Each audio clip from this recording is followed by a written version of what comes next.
আসসালামু আলাইকুম রহমতুল্লাহি বরকাতুহু। আফরিন নাসমিন রেসিপিতে সবাইকে স্বাগত। আজকে নিয়ে এসেছি খুবই মজাদার উপকারিত একটি বিখ্যাত চট্টগ্রাম এলাকার থানকুনি পাতার ভর্তা। খেটে ধুয়ে আমরা চট্টগ্রাম এলাকায় এটাকে পেঁয়াজ মরিচ দিয়ে মানে এমনি মেখেই খাই ভাতের সাথে, কিন্তু আজকে এটা আমি ভর্তা করে খাবো। কেউ চাইলে শিলপাটা তো বেটে খেতে পারে বা ব্রান্ডারের, এখন তো সবার বাসায় জুস মেশিন আছে, ওখানে দিয়েও করে নিতে পারে। তাহলে ভর্তাটা শুরু করতেছি। যদি ভালো লেগে থাকে তাহলে অবশ্যই লাইক কমেন্ট শেয়ার করবেন, বন্ধুদের মাঝে অবশ্যই একটু শেয়ার করে দেবেন যদি ভালো লাগে। কিন্তু এই ভর্তাটা অনেক উপকার। আমি কিছুটা কাঁচামরিচ দিয়েছি, কিছুটা এখানে রসুন নিয়েছি, আর নিয়েছি শুকনো মরিচ। দুটোটাই দিলে খেতে একটু ভালো লাগবে। কেউ চাইলে এখানে শুধু কাঁচামরিচ দিতেও পারে বা শুকনো মরিচ দিতেও পারে। আমি দুটোটাই দিয়েছি। পেঁয়াজ কুচিটা পরে দেব। এখন এগুলো দিয়ে একটু পানি দিয়ে সিদ্ধ করে নেব। হাফ কাপ পানি দিয়ে সিদ্ধ করে নিচ্ছি, যেন কাঁচামরিচ রসুন ডাঁটাগুলো একটু নরম হয়। একটু ঢাকনা দিয়ে দিয়েছি। দেখেন পানিটা একটু শুকিয়ে এসছে, মাশাল্লাহ এগুলো একটু নরম হয়ে গেছে। এভাবে পাটাই করে করলে মানে খুবই খেতে ভালো লাগে, কিন্তু আমার বাসায় তো পাটা নাই, তার কারণে আমি জুস মেশিনের জগ দিয়ে করব। পানি দেব না, কিন্তু এমনি হয়ে যাবে, তার কারণে একটু নরম করা।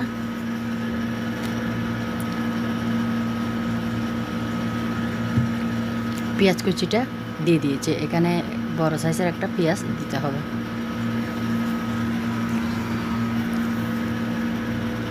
যেহেতু সব কিছু একসাথে ব্লেন্ড করে নেব, তার কারণে বড় বড় হলেও সমস্যা নেই বা ছোটো হলেও সমস্যা নেই, কিন্তু হাতে মেখে নিলে একটু চিকন চিকন করতে হয়, একদম পাতলা পাতলা।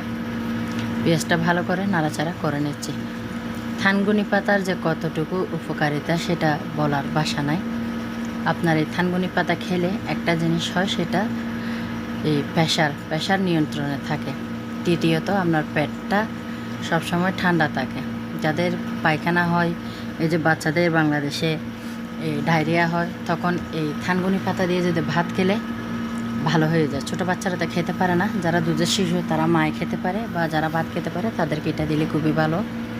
আরও অনেক কিছু, ডাক্তার নয় তাই এত কিছু বলতে পারতেছি না, মনেও রাখতে পারি না।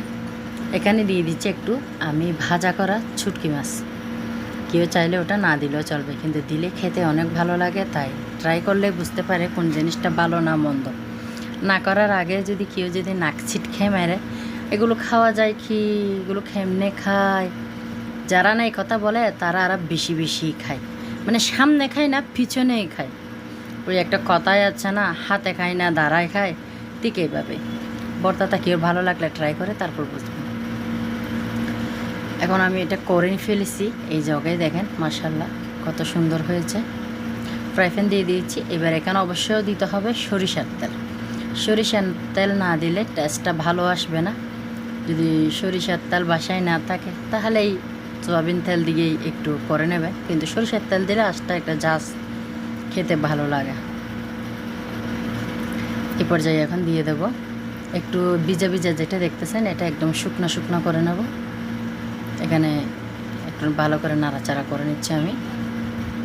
সরিষার তেলের সাথে এমনি সরিষার তেলটা অনেক জাজালো, কারণ এটা বাংলাদেশের থেকে অর্ডার করে এনেছি আমি, যেখানে আপনার সরিষার তেল করে আর কি। ওখান থেকে দেখলাম মাশাল্লাহ তেলটা অনেক অনেক ভালো পেয়েছি।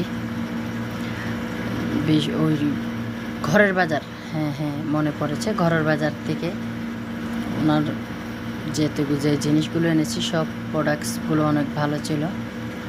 দেখেন মাশাল্লাহ হয়ে গেছে। এখন পরিবেশনের পালা। দেখেন এরপর এটা অনেক শুকনো হয়ে গেছে, কালারটা এইভাবে এসেছে, অনেক সুন্দর হয়েছে, কিন্তু খেতে মাশাল্লাহ অনেক মজা হয়েছে। সবাই ভালো থাকবেন, সুস্থ থাকবেন ইনশাআল্লাহ। সামনে একটা ভিডিওতে দেখা